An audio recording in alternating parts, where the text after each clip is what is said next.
demais, o meu CEP é osso. Igual trigo, meus fiel fazem fumaça.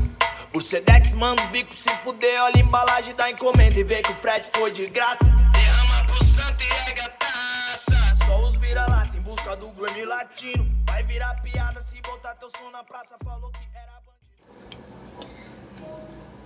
Oi, meu nome é Jeff. Aqui você está no Buffcast, um podcast criado para você ouvir a opinião de um jovem em quarentena com ideias e reflexões na cabeça. Hoje eu vou falar um pouco sobre Laranja Mecânica, um filme muito famoso, é um clássico do cinema. Eu gosto muito desse filme, mas particularmente a sensação de ver esse filme em 2020, o momento que eu estou, é uma experiência um tanto quanto diferente. Porque de certa forma você vai entender no decorrer que eu vou explicando, mas de certa forma nós todos estamos como o Alex, vendo filmes por obrigação, presos em uma sala. Eu falo isso para você que nunca chegou a ver esse filme. Pare o podcast e vá ver, faça esse favor para você mesmo, pois essa conversa vai ser dedicada a dar spoilers sobre ele no decorrer. Então vou começar. Nós acompanhamos a vida de Alex, um jovem que no primeiro momento podemos perceber que não possui suas faculdades mentais em ordem, 100%. A primeira cena começa em um local fechado, com um close na cara de Alex, que passa uma sensação de felicidade, ao mesmo tempo passa uma sensação de intimidação para nós que vemos essa película. E essa cena vai expandindo em um zoom out para nos mostrar seus parceiros, o Pete, o George e o Jim, que, como todos naquele local, se deliciam com leite com substâncias ilícitas. Não falam que são drogas propriamente dita, né? Porém, nós conseguimos perceber sobre como eles tratam esse leite. A narrativa, eu percebi que tem uma estética diferente, bem interessante. Nós escutamos a narração em off do próprio Alex sobre suas aventuras na cidade, que a cidade é um futuro distópico que nos faz sentir íntimo dele e até certo ponto gostar e torcer por ele durante a narrativa. Como por exemplo uma cena que ele é agredido ou que faz piadas estilo horror show, como ele mesmo gosta de falar, que é um vocabulário adotado pela gangue dele, que é uma mistura de russo com alemão, e eles usam como gíria. Eu tenho algumas cenas interessantes também que eu gostaria de destacar, que é uma cena que ele invade a casa de um escritor numa tempestade por conta de uma mentira que ele contou para conseguir invadir a casa dele. Essa cena ficou marcada muito por conta da Singing in the Rain, que é uma música que é um clássico de um filme que foi adaptado para esse filme do Laranja Mecânica, que enquanto ele espancava esse cara e estuprava a mulher dele, ele canta dançando na chuva. Nesse momento a gente tem um destaque muito maior sobre quem é realmente o Alex e quem são os membros da gangue dele, que podem passar algum tipo de inocência nesse momento, mas quando chega nessa cena você simplesmente elimina isso da cabeça. Além dessa cena que ficou muito famosa, do Cantando na Chuva, ela é gravada em alguns pontos em contraplongé, parecendo fazer que os membros da gangue do Alex são muito maiores do que eles são, que vai passar uma sensação de poder e de inferioridade pro cara que tá sofrendo isso, que é o escritor, que nós descobrimos que ele é escritor mais pra frente no filme, porque ele é revisitado na película. Mas a gente tem essa gravação em contraplongé, em alguns closes da feição dele a cada acontecimento com a sua esposa. Aí o Alex foge, eles fogem, aí fica tudo tranquilo.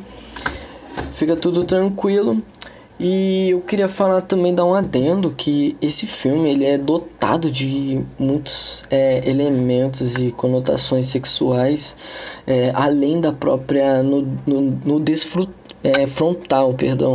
frontal, que a gente consegue perceber, como quadros, pinturas, pichações ou falas, ou até a parte da narração em off de Alex, A gente consegue perceber isso.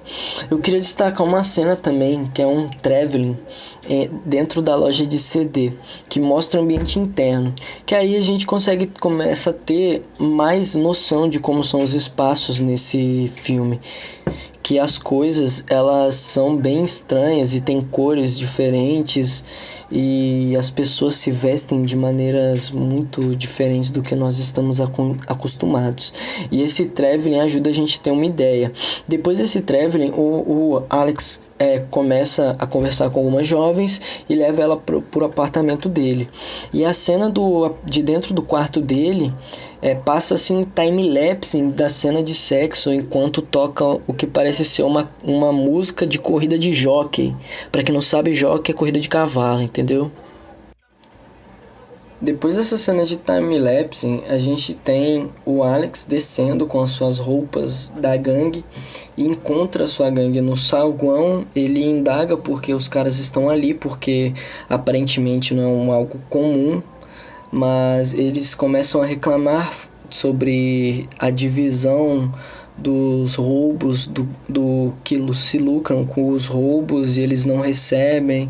O Alex, a primeiro momento, parece acatar aquilo que eles estão falando, só que a gente acaba descobrindo por conta da narração em off, que é do próprio Alex, e também de uma cena muito boa em câmera lenta da briga dele com o grupo, que ele bate nos dois que reclamaram e corta a mão de um deles e depois já corta para uma cena que tá no pub, os dois molhados e o Alex se impondo como líder. E depois o Alex também ele abre espaço para os caras falarem, aí eles sugerem um roubo a um hotel, que mais tarde a gente descobre que não passou de uma armadilha para ferrar com o Alex, né? Por conta dos comportamentos dele.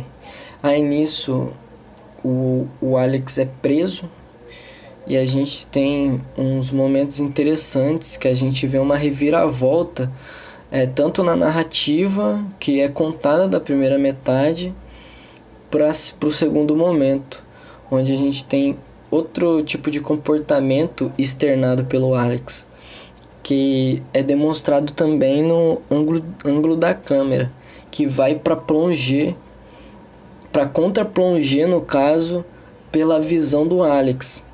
O Alex parece menor do que as outras pessoas em cena. É como se ele tivesse sendo oprimido, de certa forma. Depois ele é interrogado nessa cena de contra-plongé.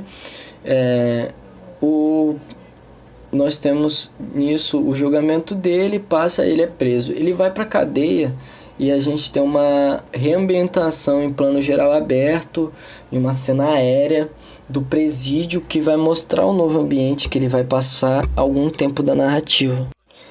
No presídio nós temos um momento em que o Alex passa a obedecer às regras, não por tentar se tornar alguém melhor, mas sim por interesses de sair dali mais rápido e buscar formas de não ser prejudicado nesse tempo que ele é preso.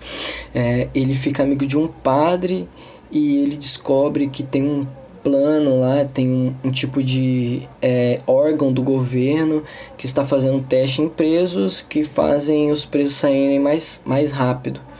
A primeiro momento o Alex é advertido sobre isso pelo padre, mas depois ele acaba sendo visitado pelo ministro que foi eleito e faz parte da nova premissa do governo, tentar enxugar o número de presos e tentar reinserir o cidadão na sociedade como um ser bom.